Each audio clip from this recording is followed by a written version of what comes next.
It's in times of crisis, grief, and doubt when we need one another the most. So how can we show that we care? The answer's simple. Listen sympathetically. This is what it says. When he established the foundations of the earth, then I was beside him as a master worker. You remember that?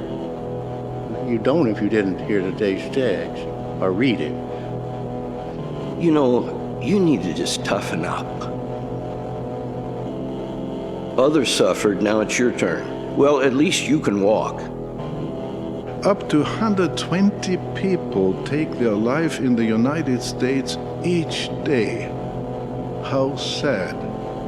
Some scientists say we know that the earth is at least 4.5 billion years old, give or take 100 million years. Well, no one really knows down here on earth. We have to listen to some of these so-called wise men. Though very rare, due to depression, even some true Christians have taken their life. But generally, we are a happy people, aren't we? We need to remember this point. That is, that our relationship with God and our relationship with our brothers is one and the same. Let me repeat that. When you are being accused wrongly, trust that matters will be clarified in time. When you are discouraged, trust in better times. There is light at the end of each tunnel. So I was sitting at the conference table with the Assembly Hall committee, and I was nervous, and I was using the scriptures, trying to get to their heart. Finally, I got to the point I had to say, now you two brothers are being relieved of your assignment. What should I do for you?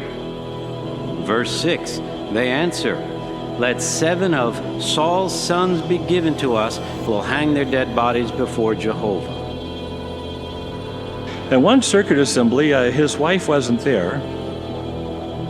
And so he didn't tell anybody why she wasn't there. We'd never asked. And so anyway, the closing talk on Sunday, I decided, without getting his permission, to let everyone know what was going on. No matter how long we live, we'll never know it all. Jehovah will still be revealing things to us. According to Webster's dictionary, the term apostate applies to one who has abandoned a religious or political belief or principle. Watchtower Corporation, after facing a whole host of legal difficulty and now faced with a massive downsizing, has now, according to doctrine, become their own worst enemy. In December of 2017, the JW.org monthly broadcast was substituted by a series of cryptic talks entitled the 143rd Gilead Graduation. This ceremony was of an elite class of soon-to-be high-ranking members, groomed to be territory and site overseers.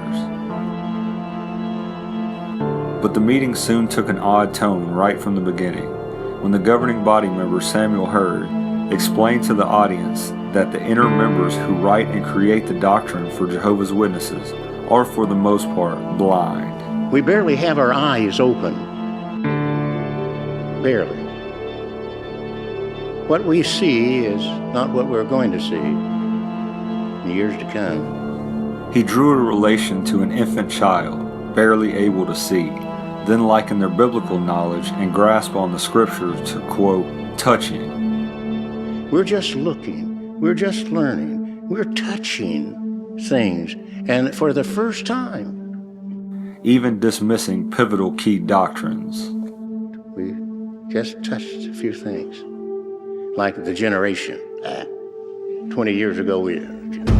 Later, helper to the governing body, Gary Breaux, left his audience scratching their heads when he tried to convince them that the God who is all-knowing tends to have the ability to forget. Well, we usually don't think of Jehovah as forgetting. After all, he's all-knowing, and surely he doesn't forget anything. But you know, when it comes to humans, it is possible to forget. servants of God to forget Jehovah. But you know that street goes both ways, so to speak. This so-called minister of truth goes on to explain that the Apostle Paul originated the idea. The Apostle Paul introduces the idea that Jehovah God can forget too. Then quotes Paul in Hebrews chapter 6, verse 10. As he's reading, he almost seems to fumble as he realizes the scripture he is reading says the direct opposite. Notice Jehovah's ability to forget here. It says, "For God is not unrighteous so as to forget your work and the love you showed for his name by ministering and continuing to minister to the holy ones." But perhaps one of the more revealing moments of the evening, and probably one of the greatest examples of apostasy, came when senior member of the governing body, Garrett Loesch, introduced his talk by doing the one thing Jehovah's Witnesses have been forbidden to do for decades. He introduced this talk by singing a gospel hymn. Oh, happy day. The selection the governing body member made was the song entitled "Oh Happy Day," an 18th century gospel hymn, later turned contemporary pop song in the 60s.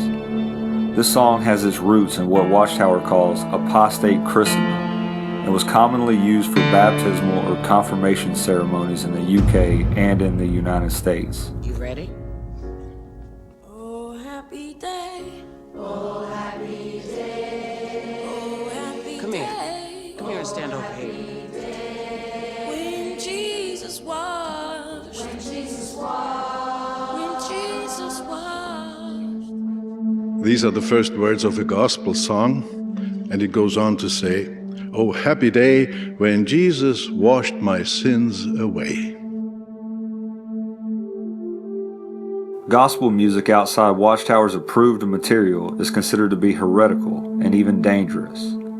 In the June 1st, 2000 Watchtower, in an article entitled "Music That Pleases God," it goes on to state, "If the worshiper of God wishes to please him, he will exercise caution and select wisely to avoid vocal and instrumental music that is inspired by false religious beliefs."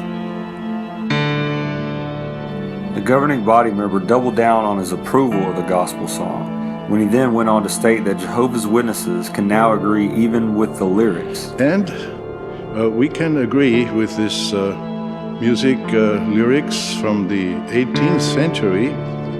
Jehovah's Witnesses teach a religious supremacy concept in which they believe all information related to them by the governing body is information actually channeled from heaven. Did Watchtower just make a public display of a new change in its policy? Perhaps a clue was given by Brother Mark Numier in his talk, "The Glowing Coal," in which he proclaims that in the near future, witnesses may hear instructions that go contrary to Watchtower teachings. For example, you're familiar with theocratic procedure, you're familiar with theocratic policies, we know that.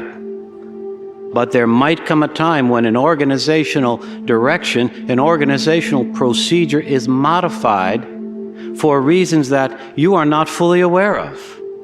And that decision affects you personally. Is Watchtower mocking its own members in the wake of its imminent collapse? Or has the governing body by its own definition become apostate?